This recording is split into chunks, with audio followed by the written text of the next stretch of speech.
March 1983, Los Alamos, New Mexico. A group of police cars escort an ambulance to Los Alamos Memorial Hospital. With sirens ringing, they are carrying an unidentified 50-year-old man with acid burns to the face. Because the acid's harmful fumes have seared his lungs and weakened his ability to breathe, he is on a respirator. In the hospital, a detective begins to speak with him, asking him to identify himself and asking if he is a member of a satanic sect. He doesn't get a response.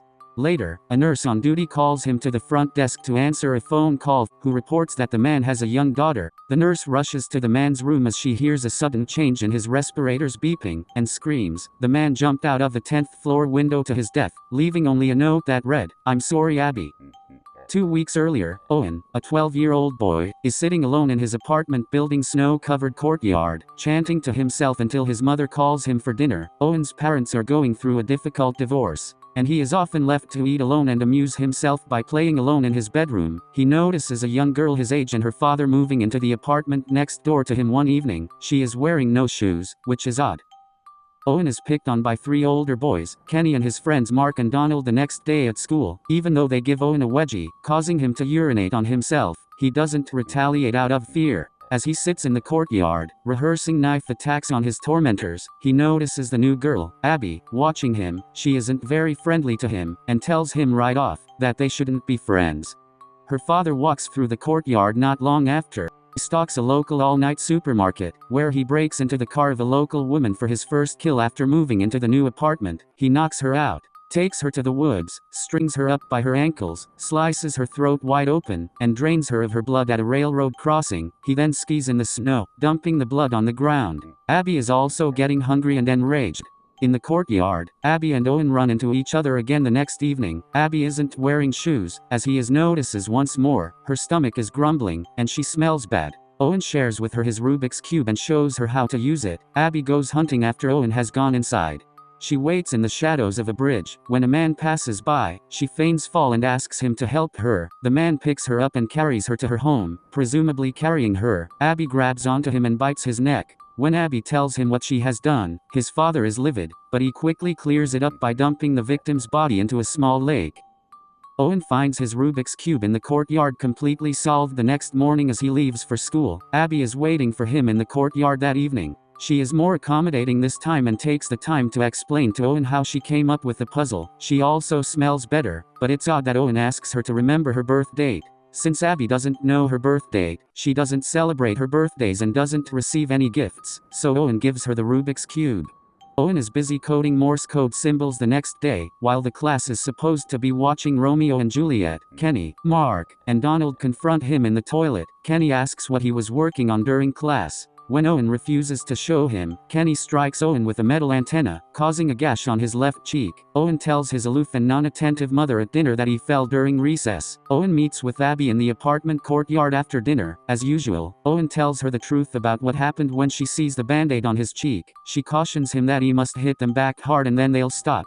Abby promises to assist them if they don't stop. Owen shares with Abby the Morse code that he copied. They practice tapping on the wall between their apartments that night. Owen enrolls in a weightlifting class the next day. Later, he takes Abby to an arcade and to play Ms. Pac-Man. He offers her a now and later candy bar. At first, she refuses, then she tries one. When Owen finds her heaving on the sidewalk, he hugs her. Abby asks him whether or not he would still like her if she wasn't a girl. "I guess so," Owen replies, not quite understanding what Abby is asking.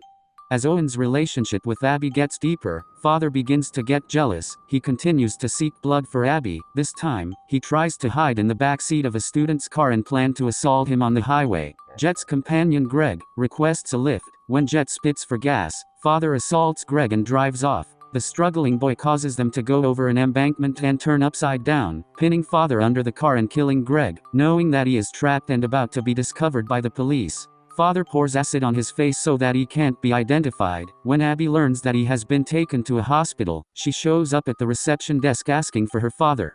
The receptionist informs her that he is on the 10th floor, so she climbs up the outside of the building until she gets to his window. The father welcomes her and gives her his neck. He jumps out of the window and dies as she drinks his blood. The detective hears the nurse scream outside father's room when he arrives at the nurse's station. By the time the detective gets to father's room, he has jumped out of his 10th floor window to his death, leaving only a note that reads, "I'm sorry, Abby." Abby returns to the apartment building and opens Owen's bedroom window, requesting to be allowed in. Owen is almost asleep, but he encourages her to come in. Abby takes off her bloody clothes and crawls into bed with him. Owen asks Abby if she'd like to stay with him and Abby replies, "I'm not a girl." Owen doesn't seem to bother him, so they stick with it. Abby returns to her own flat the next morning, but Owen receives a note that reads, "I must be gone and live or stay and die." On a school outing to a local ice skating pond, Kenny, Mark, and Donald confront Owen once more, warning him that they will push him into an ice hole. Owen stands up for himself. Same time several other students have noticed a body frozen in the ice. The body is rescued by the police, who are called to the scene. After school has ended, Owen takes Abby to a secret room in the apartment building's basement. Owen grabs a knife and cuts his finger, asking Abby to mix bloods with her. Abby can no longer tolerate the hunger she is feeling. She falls to the ground and begins to swallow Owen's blood. She finally transforms into her true vampire appearance with white cataract eyes, unappealing facial scars, and sharp teeth. Abby hisses at Owen to leave, but when he doesn't, she runs off herself. Abby jumps on the next person who passes by, Virginia, to overcome bloodlust.